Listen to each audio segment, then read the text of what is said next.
मैं अपने देवर और अपने पति के साथ रहती थी। मेरा देवर अंधा था। मेरे पति यही चाहते थे कि मैं उनके भाई के सारे काम करूं और मुझे करने भी पड़ते थे। कभी उसके कपड़े बदलती तो उसके कभी पास बैठकर उसकी सारी बातें सुनती। वो भी भाभी भाभी करके मेरे और करीब आ जाता था। लेकिन एक रात जब मैं उसके कपड़े बदलने लगी तो मेरे होश उड़ गए, क्योंकि उस रात तो मेरे देवर ने मेरे हाथ अपनी तरफ खींचकर, मैं शादी करके अपने ससुराल आई तो मेरे पति के रिश्तेदारों ने मुझे बाहर हॉल में ही बिठा दिया और मेरे सामने ही चारपाई पर मेरा छोटा देवर भी बैठा था। टुकुर टुकुर मुझे देख रहा था और मुस्कुरा रहा था। मेरे ससुराल में कोई भी नहीं था, बस मेरे पति और देवर। जब मेरी नजर मेरे देवर पर पड़ी तो मुझे ये बात बहुत अजीब लगी कि वो लगातार मुझे ही क्यों घूर रहा था।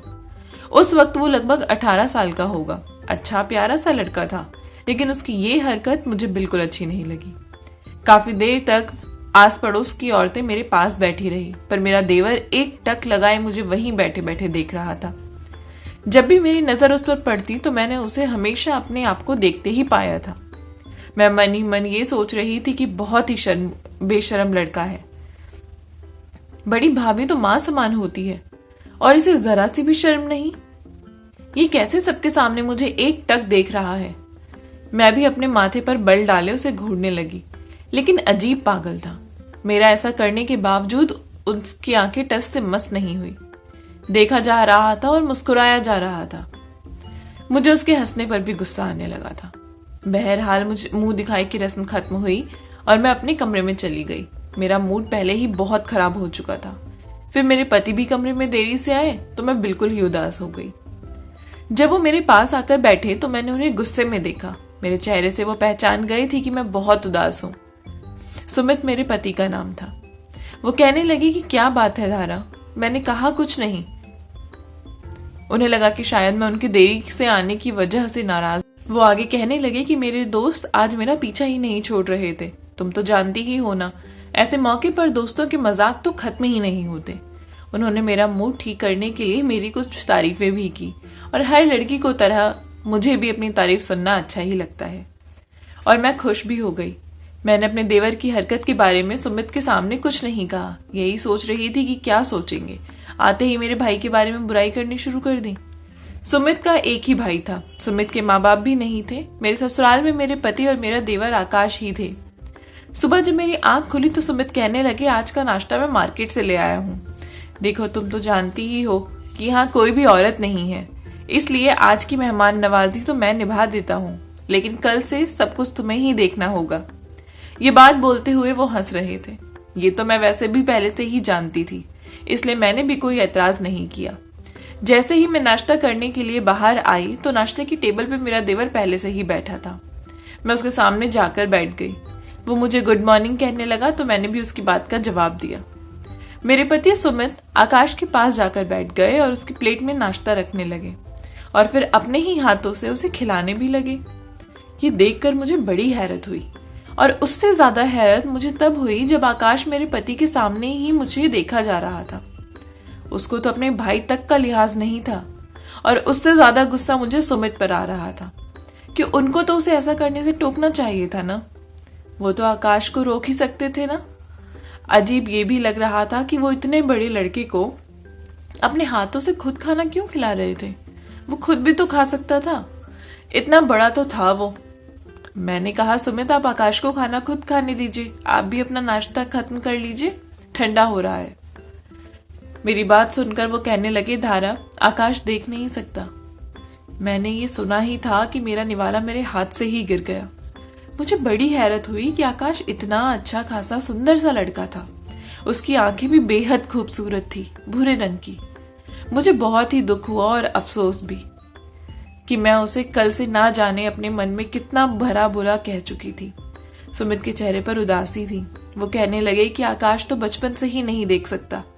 हमने उसका बहुत इलाज करवाने की कोशिश की, लेकिन डॉक्टर कहते हैं कि ऑपरेशन से भी कोई फायदा नहीं होगा।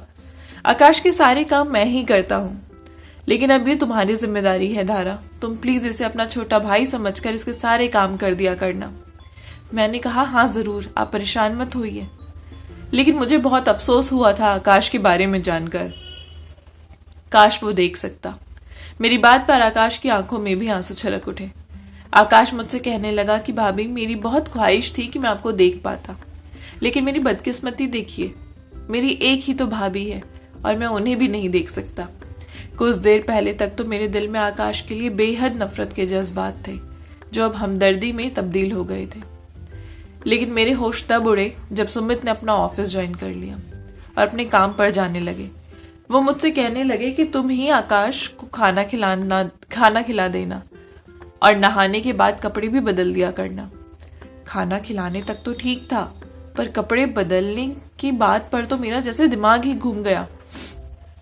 मैंने कहा, आप कैसी बात कर रहे हैं, मैं कैसे आकाश के कपड़े बदलवा सकती हूँ। वो कहने लगे कि छोटा भाई समझकर कर दिया करना, इस अपने भाई जैसा ही प्यार देना। अब तुम ही बताओ, मैं ऑफिस के काम संभालूं या आकाश को? तुम खुद ही मैनेज कर लो प्लीज। ये कहकर वो चले गए। मैं बेहद हैरान परेशान सी वहीं खड़ी रह गई, यही सोच रही थी कि क्या करूं और क्या नहीं, कि तभी मुझे आकाश के कमरे से आवाज आई। वो अपने कमरे से भाभी भाभी पुकार रहा था। जब मैं उसके कमरे में गई तो वो पैंट और बनियान पहने खड़ा था।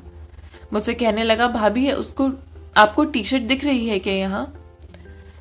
हर रोज तो भाई यहीं रखते हैं, पता नहीं आज कहाँ रख दी, मिल ही नहीं रही।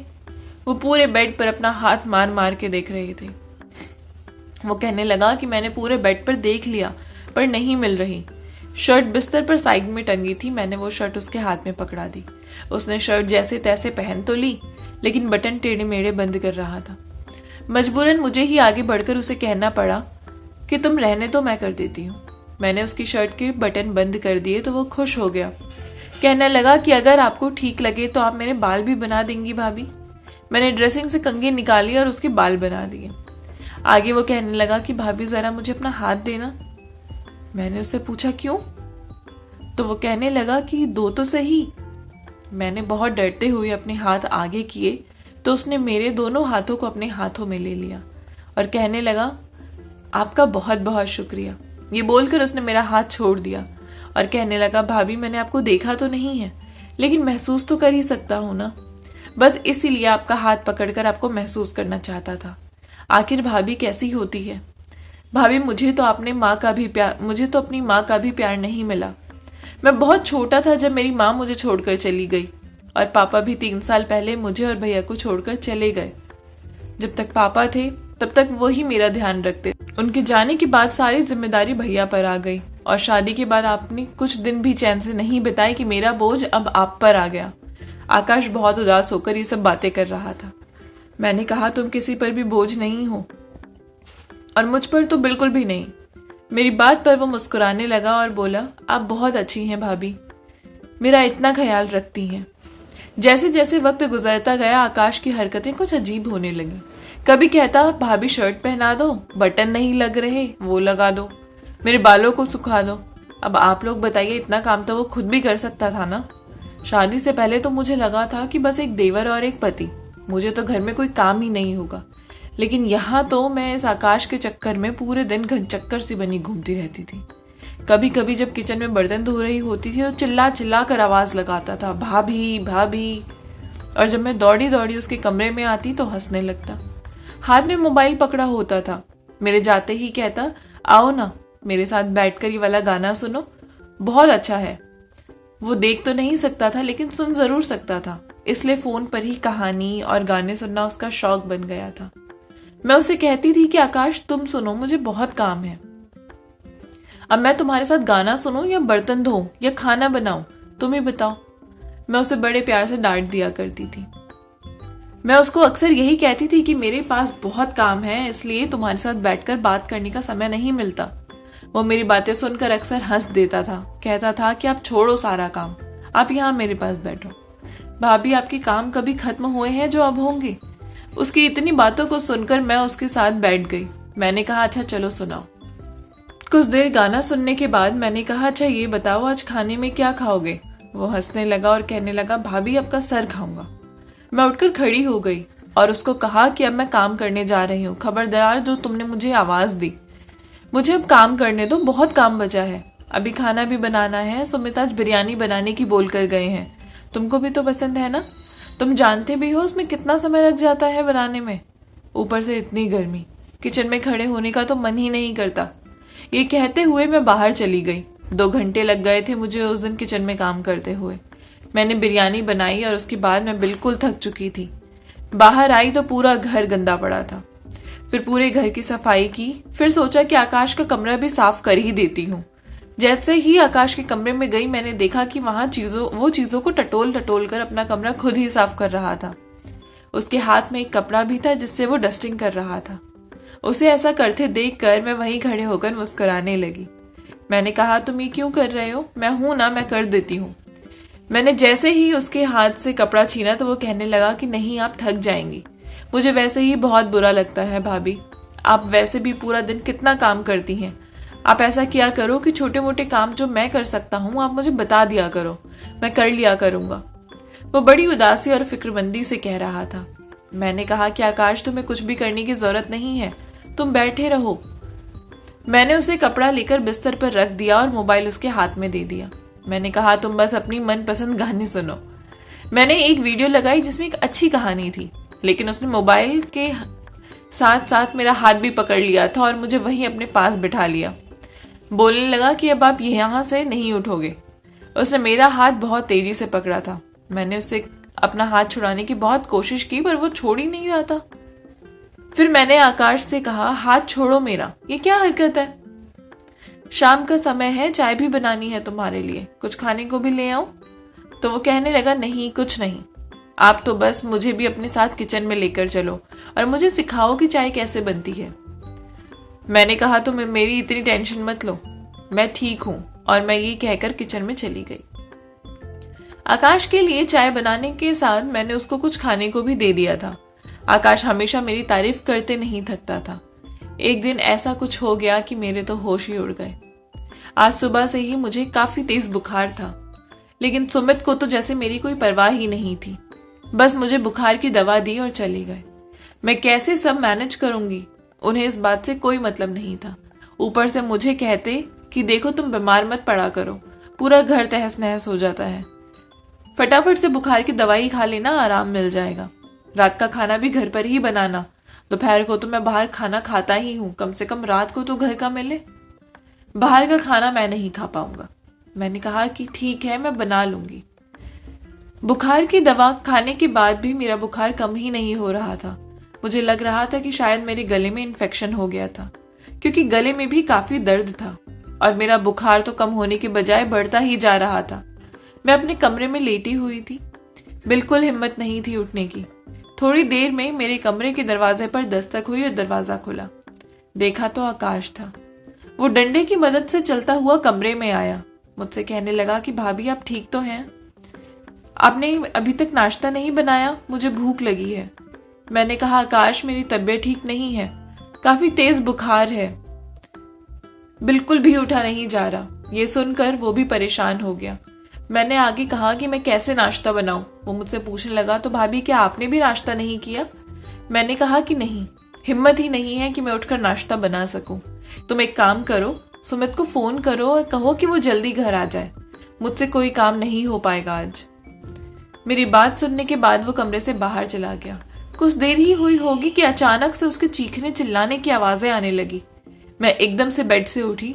अपने बुखार को भुलाकर मैं जल्दी से कमरे से बाहर गई कि आखिर वो चिल्ला क्यों रहा है। देखा तो आवाज किचन की तरफ से आ रही थी। किचन में गई तो मेरे तो होश ही उड़ गए।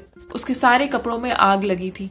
मैंने फटाफट रस्सी पर टंगे हुए कंबल को उतारा और जैसे तैसे आकाश को लपेटा, लेकिन जब तक उसका पेट और हाथ पूरा जल चुका था। वो बहुत जोर जोर से चिल्ला रहा था। मैंने उससे पूछा कि तुम क्या कर रहे थे यहाँ? वो बोलने लगा कि भाभी मैं तो आपके लिए चाय बनाने आया था। वो बहुत तड़प रहा था, दर्द भरी आवाज में बोल रहा था कि मुझे नहीं पता था कि आग लग जाएगी। मैंने जल्दी से सुमित को कॉल किया। मैंने उन्हें बताया कि आकाश बुरी तरह से तड़प रहा है, उसका पेट और हाथ बहुत जल गया है, उससे बर्दाश्त नहीं हो रहा, आप जल्दी आ जाओ। सुमित को जब पता चला तो वो कुछ ही देर में घर आ गए और आते ही आकाश को जल्दी से डॉक्टर के पास ले गए। मैं घर पर ही थी और बेहद परेशान थी। कुछ ही देर में मुझे सुमित का कॉल आया। मैंने फौरन फोन उठाया और पूछा कि आकाश कैसा है। वो कहने लगे कि उसका पेट और हाथ बहुत ज्यादा जल गया है। मैंने तुम्हें कहा था ना कि उसका जरूरत से ज्यादा ध्यान रखो। और ये कहते हुए वो भी रोने लगे। वो आगे कहने लगे कि मुझे बहुत डर लग रहा है, आकाश की तकलीफ मुझसे बर्दाश्त नहीं हो रही। वो बहुत बुरी तरह से चिल्ला रहा था। मैंने कहा मुझे बुखार था, मुझे क्या पता था कि वो कब किचन में चला गया। मैं भी अपने आंसू नहीं रोक पा रही थी। सुमित आगे कहने लगी कि मैं अस्पताल में ही रहूंगा, तो मेरा इंतजार मत करना। मैंने कहा ठीक है, मुझे आकाश के बारे में बताते रहना। उन्होंने फोन रख दिया। मुझे तो लगा था कि सुबह तक आकाश को आराम आ जाएगा और वो ठीक होकर घर आ जाएगा, तब मैं उसका बहुत ज्यादा ख्याल रखूंगी और फिर वो जल्दी ही ठीक हो जाएगा। पर मुझे क्या पता था कि सुमित का अगला फोन मेरी जान ही निकाल देगा। सुमित फोन पर बहुत रो रहे थे। जब मैंने उनसे उसकी वजह पूछी तो वो कहने लगे कि आकाश अब हमारे बीच नहीं रहा। उनकी ये बातें सुनते ही मैं जोर जोर से रोने लगी। मैंने कहा आप ये क्या कह रहे हैं? उसको तो बस जरा सी आग लगी थी, इससे ऐसा कुछ कैसे हो सकता है? वो हमें ऐसे कैसे छोड़कर जा सकता है? मैं बस रोई जा रही थी। सुमित भी बहुत रो रहे थे। उन्होंने आगे बताया कि आग की वजह से उसके हार्मोन्स बहुत ज्यादा अनस्टेबल हो गए। इस जले की जलन को वो बर्दाश्त नहीं कर पा रहा था। डॉक्टर ने बहुत कोशिश की लेकिन उसकी तकलीफ कम नहीं हो रही थी। पूरी रात मेरा भाई दर्द से तड़पता रहा। मेरा हाथ पकड़े कहता रहा, भाई मैं जीना चाहता हूँ, मुझे जीना है, मुझे बचा लो भाई। अभी ही तो मुझे माँ जैसी भाभी मिली है, पर अब वो हमारे बीच नहीं है। ये सदमा हम दोनों पति पत्नी के लिए बहुत बड़ा था। मुझे हमेशा अपने घर में आकाश की भाभी भाभी पुकारने की आवाजें सुनाई देती थी। मैं भागकर जब उसके कमरे में जाती तो कमरा खाली देखकर फूट फूट कर रोने लगती थी। कभी मुझे लगता कि वो जोर जोर से हंस रहा है और बोल रहा है, भाभी छोड़ो सारे काम, मेरे पास आकर बैठो, मैं आपको गाने सुनाता हूँ। अभी उसे गए कुछ ही महीने हुए थे कि मैं प्रेग्नेंट हो गई थी। सुमित मेरा बहुत ख्याल रखते थे, लेकिन अपनी पूरी प्रेगनेंसी भी मैंने आकाश को बहुत याद किया था। आकाश बहुत ही अच्छा इंसान था और मुझे बस यही अफसोस रहेगा कि काश मैं उस दिन जैसे तैसे करके उठ जाती और उसके लिए नाश्ता बना देती तो वो आज हमारे बीच होता। पर जो किस्मत में होता है उसे कौन ही रोक सकता है। समय पूरा होने पर मुझे बेटा हुआ। उसके आने से हमारी जिंदगी खुशी से भर गई थी। सुमित ने मुझे कहा कि नाम तुम अपनी मर्जी से रख लो। मैंने कहा मुझे इसका नाम आकाश रखना है। मेरी बात सुनकर सुमित की भी आंखें भर आई। हम दोनों ने बच्चे को सीने से लगा लिया। मैंने सुमित को कहा कि भगवान ने हमें दूसरा मौका दिया है, अब यही बच्चा हमारे सारे दर्द को भर देगा और आकाश की कमी को पूरा कर देगा। आई होप आपको कहानी पसंद आई होगी। अगर अच्छी लगी है तो चैनल को प्लीज सब्सक्राइब कर दीजिए, लाइक कर दीजिए और अपने प्यारे से कमेंट नीचे ड्रॉप कर दीजिए। मिलूंगी आपसे नई